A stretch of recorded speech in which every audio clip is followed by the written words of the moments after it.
Good evening, everyone. Thank you for your patience as technology sitting there in the back, all failed at once. So, my name is Scott Bradley. I'm the Executive Director of the Placemaking Museum.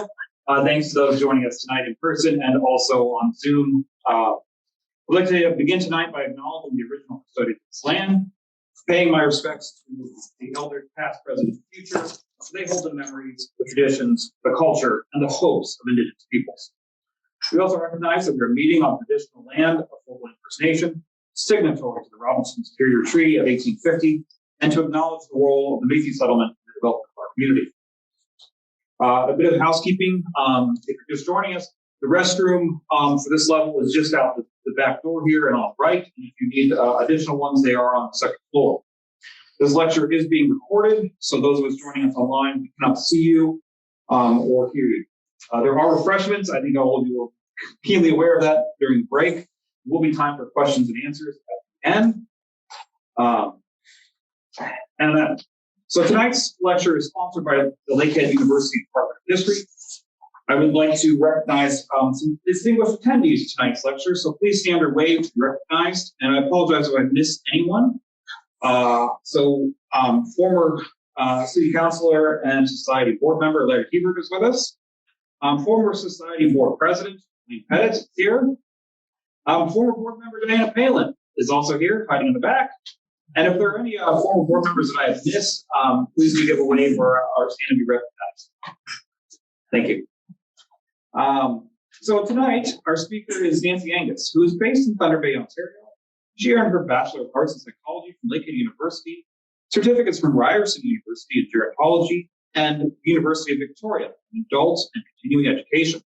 After 35 years in the workforce, with roles in recreation, volunteer management, freelance writing and broadcasting, she launched Age Big as a speaker, blogger, storyteller, community connector, and workshop facilitator. Nancy engages individuals and audiences to age big, boldly, inquisitively, and gratefully. She has been recognized as an influential woman in Northern Ontario in 2015 and was recognized as a Superior Northerner in 2017. A believer in lifelong learning through recreation, she learned to swim at the age of 55. And as a true recreationist, she threw herself a party at a municipal outdoor pool to celebrate this accomplishment. Please join me with a warm welcome and round of applause for Nancy Angus.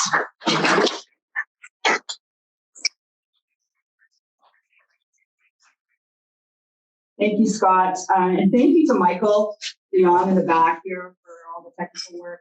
And I'd like to say a special thank you to my co-coordinator on the Faces and Faces project, Danielle Pachot, who's the education coordinator here at Thunder Bay Museum.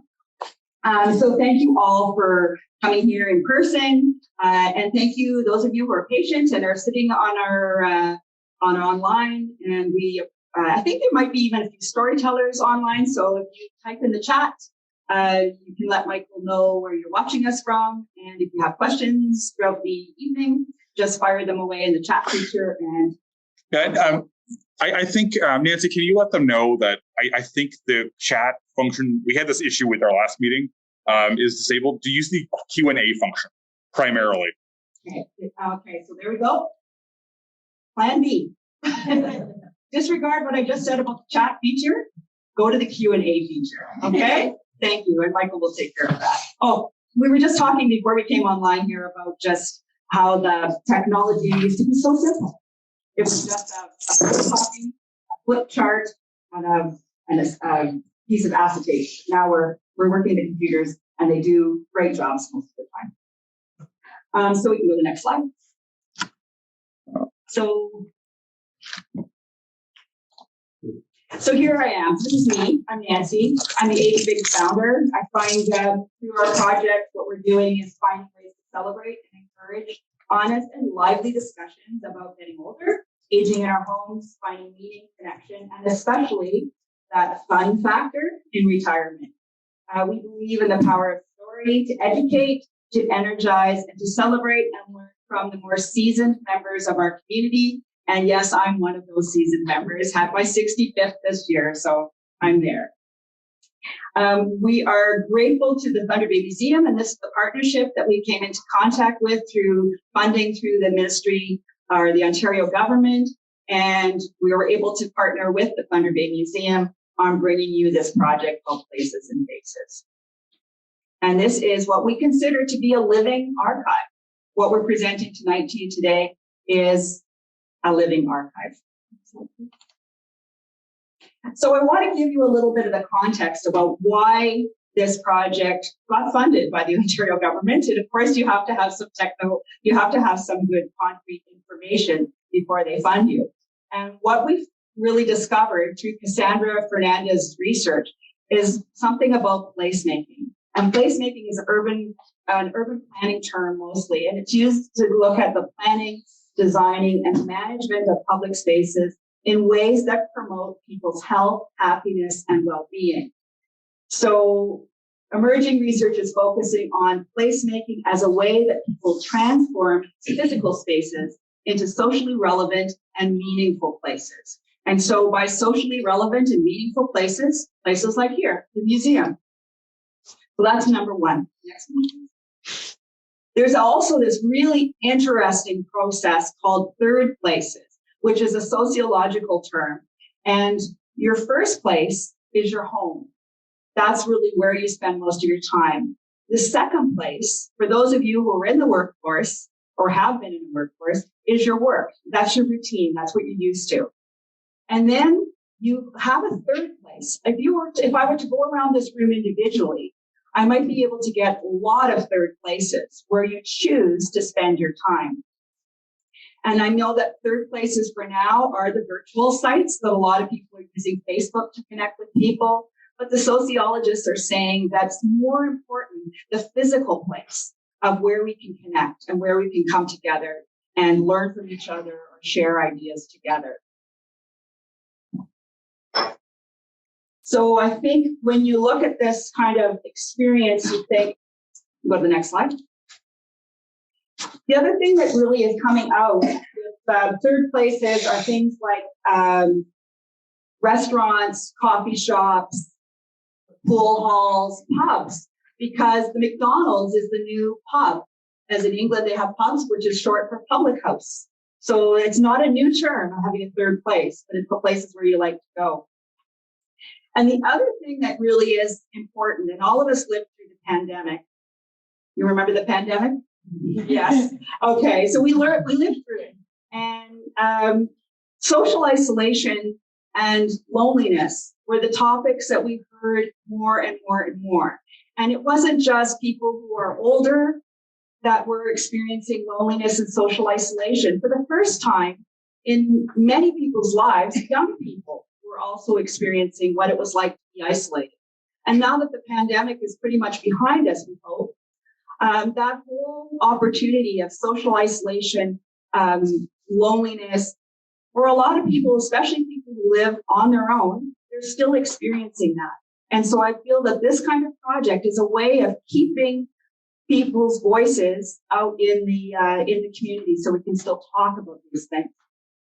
And, when people talk about, when you've heard about it in England where they have a minister of loneliness, and, people are saying the government is actually implementing work to kind of help to people get connected.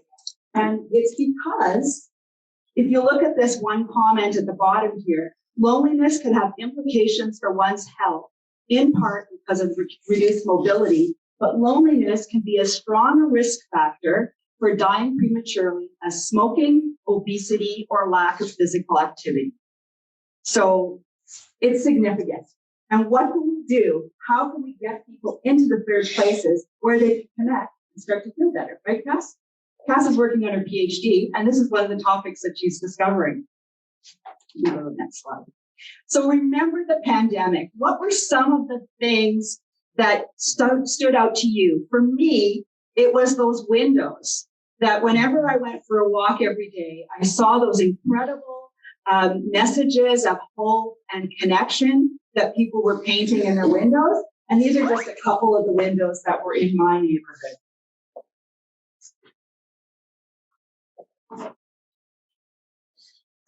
And I think too about front yards and how all of a sudden people became friends because they were sitting in their front yards or they were in their backyards having bocce tournaments or all sorts of plays. There were people that actually had plays in their backyard. So it was kind of an interesting thing to see. Let me go to the next slide. So if you think about the pandemic, we wanted to get people together to tell their stories about this really significant moment in history and how better to do this than in partnership with the museum, because the museum presents, archives, and gathers those stories together. So we put out the invitation and we asked people throughout Northwestern Ontario, you want to be part of our storytelling process, here's how you can get involved. And we did this in October, and by December, we had, next slide, please. So it's extended invitation, and they will come. We had 8 brave storytellers that stepped forward and said, I don't know how to make a digital story. Well, some people did, but they said, most of the people said, I don't know how to make a digital story, but I'm willing to learn. And thank goodness for people who believe in lifelong learning. I think if I asked this room of people here in front of me, I think you would all put your hands up if you want to keep learning, right? Yeah, good. Okay. So these folks came together, supported by an incredible group of volunteers who are part of our network to kind of support people to make sure that you can actually tell a story. And here they are. This is the 8. Helen, Olga, Lloyd, Pat, Leslie, Eric, Eli, and Eleanor Mark. So I think what we're going to do is I love to show a story. Does anybody want to see one of the stories? Now that you know a little bit about the concept of what we were trying to do, want to see a story? We have a couple of storytellers that are part of our group today. Oh, we have a couple of Q&As. What have you got there, Michael? Oh, bear with me here.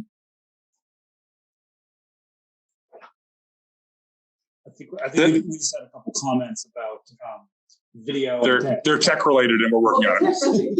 Yeah. Okay, that's but we appreciate them. Okay. Just give me a minute for the load of the videos. Okay. So the first video that we're going to watch, I think, who should we watch first?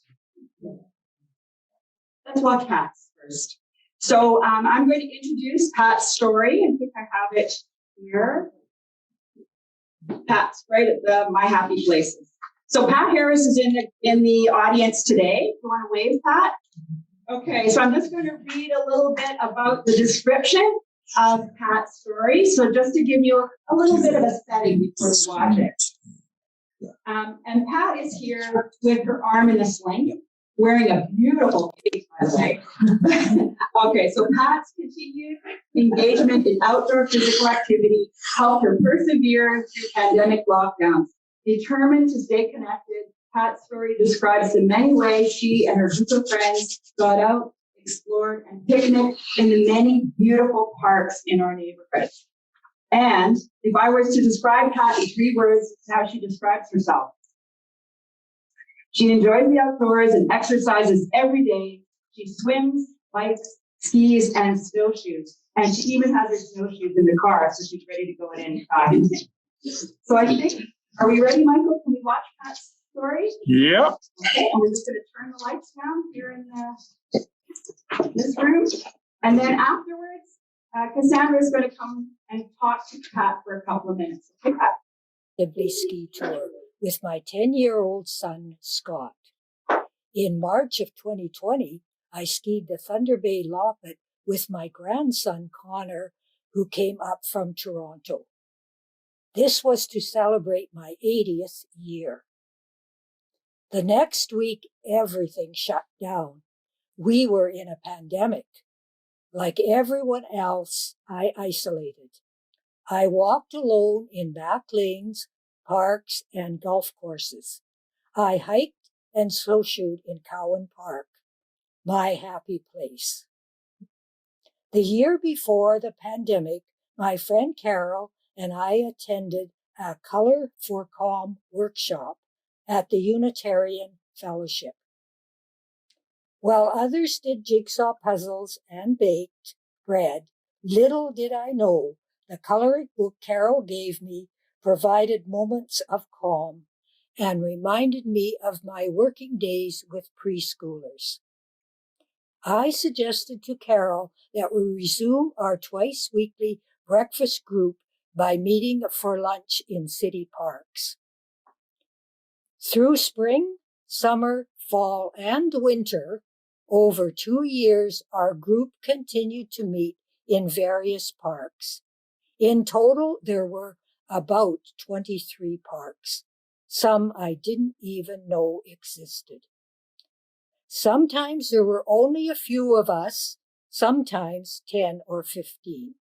We celebrated birthdays, anniversaries, and other occasions. Sadly, we lost our most regular participant. If nobody else came, I always knew he would be there.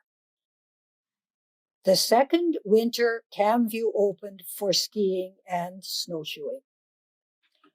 I met friends and new people, and we would stop and talk. This often happened where the trails intersected.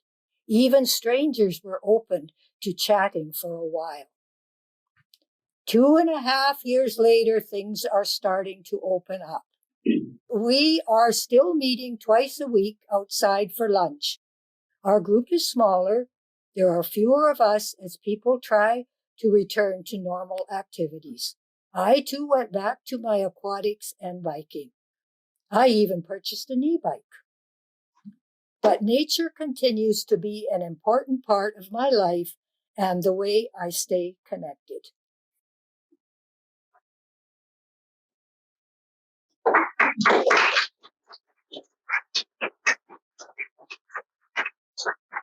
Scott, I think while we're on a roll with the technology, can we see Helen's film too? Because I think that's what you really want to see, is you want to be able to see and talk to some of these filmmakers. So is it okay, Michael, if we show Helen's now? I'm going to introduce Helen, and Helen's here too. So there she is. Helen was not able to be at our grand opening last Thursday, but we're so grateful that you're here today, Helen. So Helen's story is introduced. It's somewhere in my book here. It's very relaxed tonight. There's your story, Helen. First one. Thank you.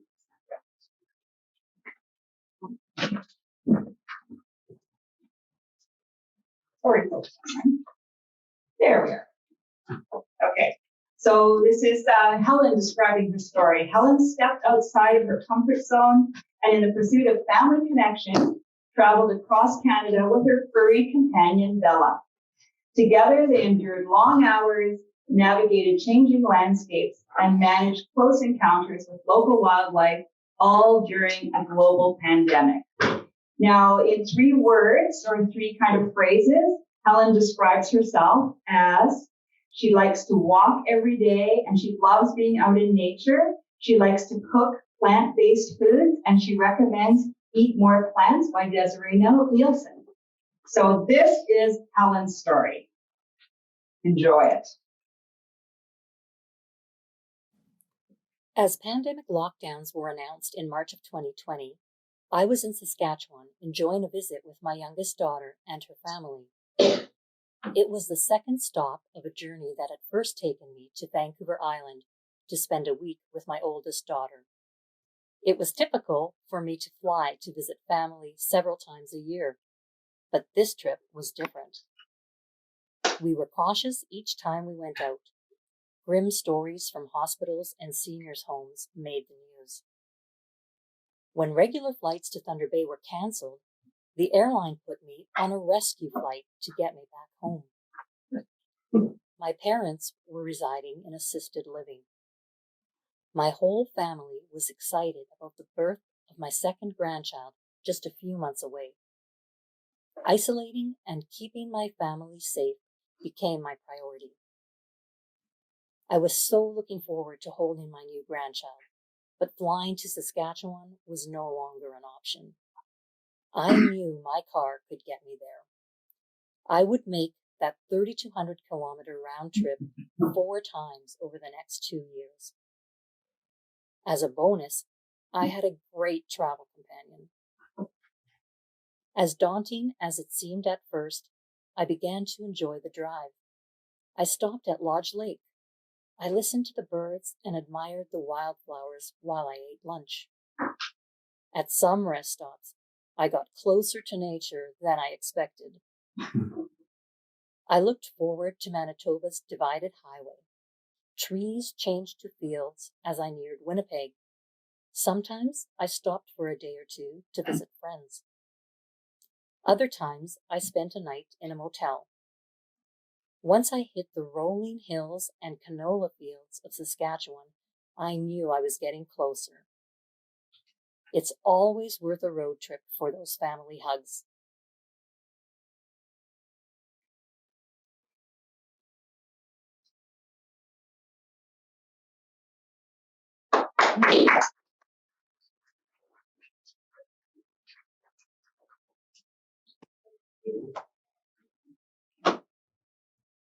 Thank you, Helen. I know it might have been a little hard to hear, but there's a lot that we really want to be able to ask you about your story. So we're going to invite Pat and Helen to come up to the front.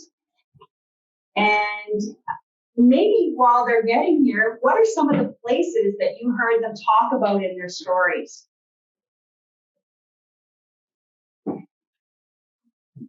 Mission Island.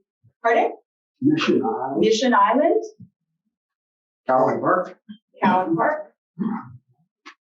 What about in Helen's story? Did you kind of think about some of those non-traditional places that she was talking about? Your car. Your car is a place, and that was your vehicle. So I'm going to give you this one.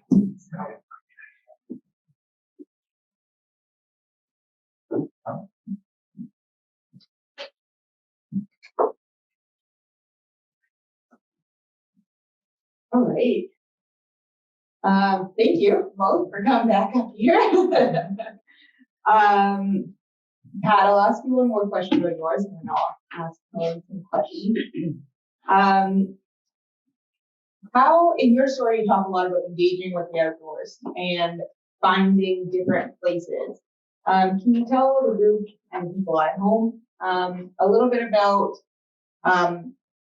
what motivates you to kind of get outdoors or to even have explored these different places when the lockdowns were kind of happening? I think it made things a lot easier to be able to get outside. I've always really enjoyed being outside. I would have really missed it. I find a way to get out now, and I do this. I try to get out with my kids. Oh yeah, for everyone at home, Pat isn't just freezing. She had surgery, so she's in a sling. And it wasn't a skiing accident. No, it was not skiing. Nothing is glamorous. And were all of your friends as eager to engage outside or have the same kind of passion for the outdoors as you, or did some people kind of come along for the ride? I think during the pandemic, when a lot of people couldn't do anything else, people were looking for stuff to do and came. There is a small group of us that have kind of hung in and kept, just because it's nice to come outside. It's nice to be outside, and there is a group of people that still, even though we could go inside, we still be outside.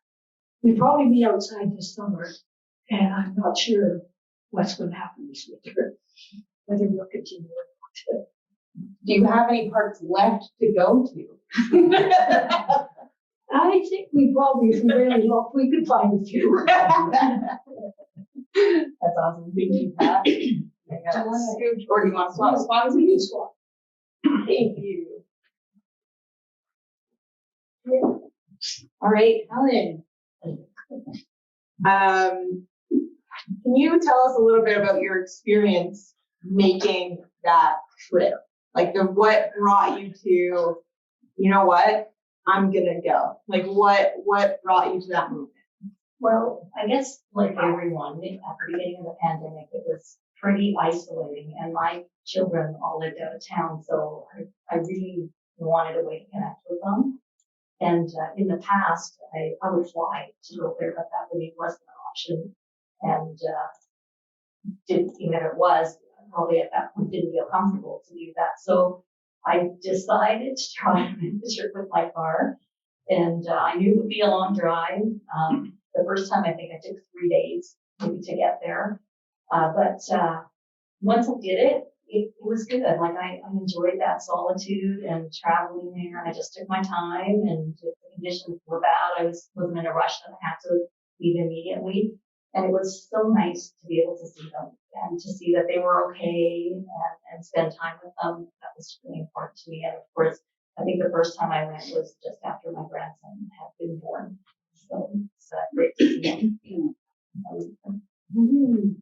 Very nice. I know I'm from Southern Ontario, so making that trip back and forth to visit family, like it's a big thing. And a lot of people in Thunder Bay do have family members that live outside of Thunder Bay, quite a ways away. And so trying to connect, especially in that time, but even throughout the year in general is difficult. So what kind of advice do you give to people who are trying to, make those connections happen, young or old? We also did like FaceTime when we couldn't meet in person. And I found that was important, or phone calls. It was really nice. To me, it was just really important to see my kids and to know they were okay. And I found that really helped get me through that time. Mm-hmm. And how important was your furry little companion? It was great, because in the past, I'd always gone to a kennel when I traveled because I flew and I didn't bring her with me. It was so nice to have her company in the car. And even when we went, my grandkids were happy to see her, and she was happy that she didn't get left behind. So it worked out really well to have my companion with me. Yeah, that was great.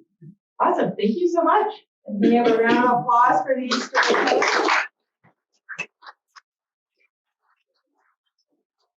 Storytellers, I have a little bit of a presentation, but I think I just want to focus on these incredible people. Do you have questions? Yes, Barb. Well, I have a compliment for Pat, because in my life, I turn my electric blanket on 2 hours before I go to bed, and she's outside eating for the winter.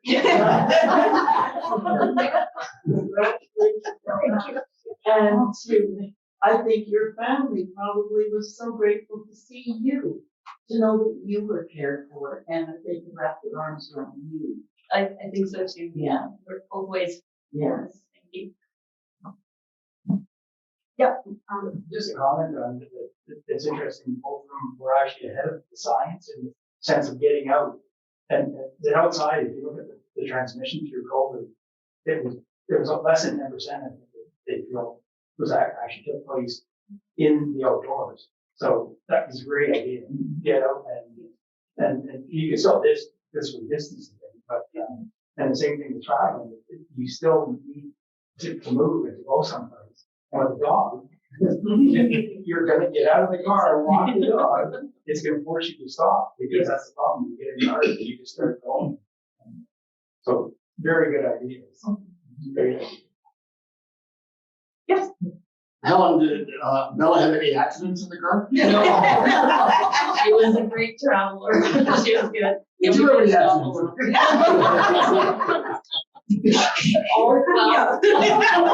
Almost when we saw that bear. It was to be a rest stop, but I ended up, that was near Kenora, and I decided, well, I'm not getting out of the car, so we had to go all the way to Vermilion Bay. And it's like, oh, please get there soon. As with the other day, most of us didn't know what Cowan Park was, so maybe you could explain where that is, Pat? Oh, Cowan Park, it's up off of Mountain Road at the end of Coffin Road. It's a city park. It's a city-owned park. It is a wilderness park. It's the only wilderness park in the city. There's a lake you can hike up to. and there are trails, and you can hike right up into the northwest of the mountains. Is that where Route Chapman used to run an outdoors program? It could have been. I'm not sure. I like to snowshoe. I don't go up there a lot in the summer because it's very buggy. But I really like to snowshoe up there. I snowshoe on the lake up there. It's quite a shallow lake and it usually freezes almost to the bottom. So it's a very nice lake to snowshoe around. Something a little different. Yeah. Well, first of all, kudos to both of you for making the most of that time that we all went through. But I'm curious to know, either you, or probably both of you, with COVID, do you think sounds like you've always been a very physically active person. And I'm not sure about you with traveling aside from flying, but do you think COVID made you even more so with the physical activity and more so with the getting out on your own to travel, not on an airplane? But if it hadn't happened, do you think you would have done it?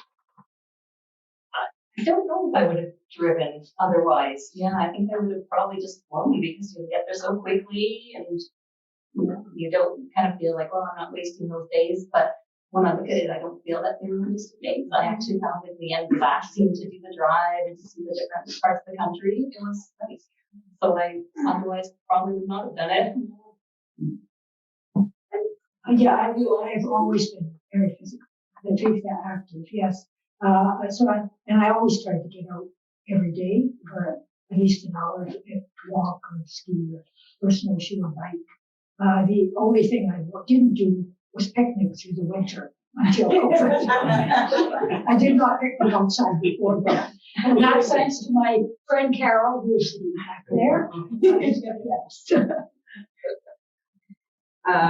Were there any questions online, Michael? Not seeing anything, but yeah. I just have a question I was going to ask. Could you tell the group a little bit about why you decided to tell your story now and what kind of brought you to this story? Because everybody has lots of different parts of their lives and every little bit could be a story. So why this one for you and why this project? It wasn't the story I was going to tell when I signed up. But, like you, Nancy, the other coaches, they were all so helpful. And as I talked to them, especially to Nancy, she really helped me focus in on that point about connecting with family and how important it was to me and about bringing Bella. And that sort of made my story turn in that direction. Yeah, the thing I really like about your story is just that, and even Pat's too, of just the moving in place. And so that's those small bits, like how the journey itself, it sounds like a kind of ironic or like a colloquial kind of thing, but it is that journey part. If you can make the most of the travel and how much of it is really the wasted day, the wasted travel day, if you're actually enjoying those days and the places you're in. What about yourself, Pat? Well, Joanne convinced me to. Yes. I've known Joanne for a number of years.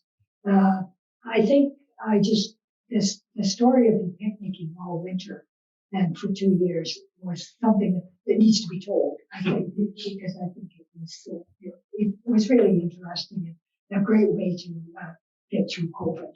Yeah. And most of us managed not to get COVID, by the way. I think later this year, I think a few more of us. I have never had it, but a few of us have got it. But not right before there was vaccinations and things. Mm-hmm. So meeting outside seemed to work. Mm-hmm. I think it started. What do you hope that lots of people are going to be seeing? Lots of people have been seeing your story. So what is something that you hope people get from watching? We've obviously put together a toolkit, and we have different kinds of discussion questions people can look at, and different ideas that we kind of collectively came together. But what's something that you hope that people will take from it? I think people will start to think about their own connection, I think, during that time. When we were all more isolated, and just even the places they go to nowadays and how they connect with people. Judge seniors. Out there. We can isolate, just sit at home. Yeah, just fun fact about Pat. She was one of the few people I met when I first moved to Thunder Bay 7-8 years ago. And I remember we were doing a dome walk project, and Pat was one of the volunteers. And even in the frigid cold, she would show up on a bike. She would have biked to the middle of town to come volunteer for this walking program. So very, very active person. Both of you, it's awesome to even be in the same room and have been able to help bring your stories to this big stage. Thank you again so much. Thank you. We couldn't have done it without your help and the coach's help. Round of applause for storytellers. Round of applause for Cass. 2 days. This was an intensive 2 days that they put these projects together, and then there were months of editing that people did in the back. And then when you go onto the museum's website, the videos are stored there, so you can watch them at your leisure. Our goal of the process is not for them just to be documents that sit and gather dust, but that they're used in classrooms, that they're shown at book clubs or coffee clubs or church groups or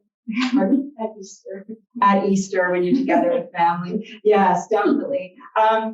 But we put together a toolkit, and there's questions in there to kind of get discussions going. The photography is absolutely stunning. Well, look at the models we had to work with. And some of these pictures were taken on the coldest day of the year in January. But we want you to watch the videos yourself.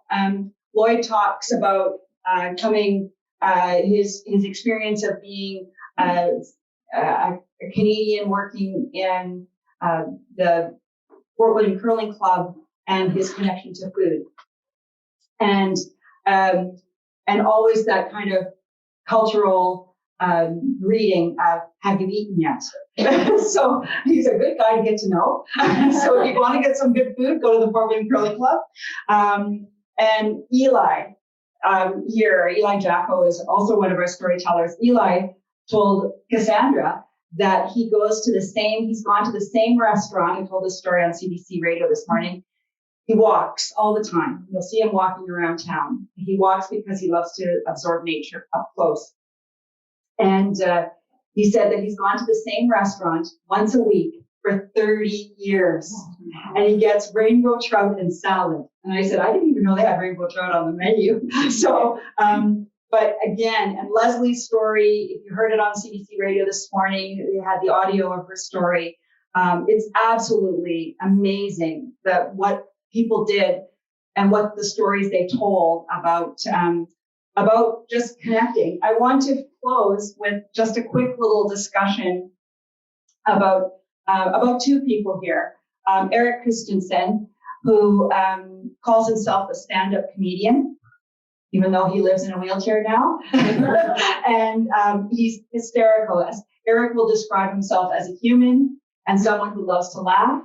And I would add to that Eric encourages everyone to laugh. He's one of the most positive and bright men that I've ever met. And he's a joy.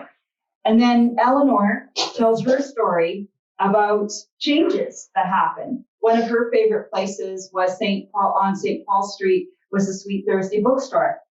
And in her story, she talks about Edgar Lavoie and some of his books and getting publishing, Northwestern Ontario writers and getting them published and getting them into Sweet Thursday bookstore and the incredible connection she made with Christina Stricker. And then what happens, when big box stores come to town, as what happened in Thunder Bay, and Chapters came and the little independent bookstores were no more. But Eleanor has discovered a new place, which is another new independent bookstore on Algoma Street in Thunder Bay called Entershine. So if you think this photograph of her looks kind of familiar, that's Entershine, that she's got the photographs. If you haven't been there yet, it's another great place to explore in Thunder Bay. It's a beautiful place. Yeah. And She looks like she's just glowing with that. she is glowing in that. She's in the 90. But in closing, I know it's 9 o'clock and I want people to be able to mix and mingle a little bit. This project, as in any project I've done with storytellers, it's such an incredible honor and privilege because so often, especially now, we're all moving so fast and we're focusing the technology and we're not sitting around and being able to talk to people face to face. So for me to have the honor of working with 8 storytellers who are brave enough to come forward and share their stories, to help them put it out there, to say, trust the process. Cassandra, Melissa, Danielle, we won't let you down. We'll try to do our best to make you proud. And I must say to Pat and Helen, who are here in person, I think Leslie's on the line, I think some of our other storytellers might be watching, we really appreciate. And the thing that's so cool about this place that we're in right now, the Thunder Bay Museum, what an incredible opportunity that the work that we did over these last couple of months will be studied 20 years from now or 40 years from now. Those voices are still going to be heard. And your lessons, Pat, about keep moving, are going to inspire people. And your stories, Helen, about making that solo journey, just trying something new, is going to inspire a lot of people too. So you can get the videos on the museum's website. You can download the toolkit for your clubs and your groups. And again, thank you. Merci, miigwech.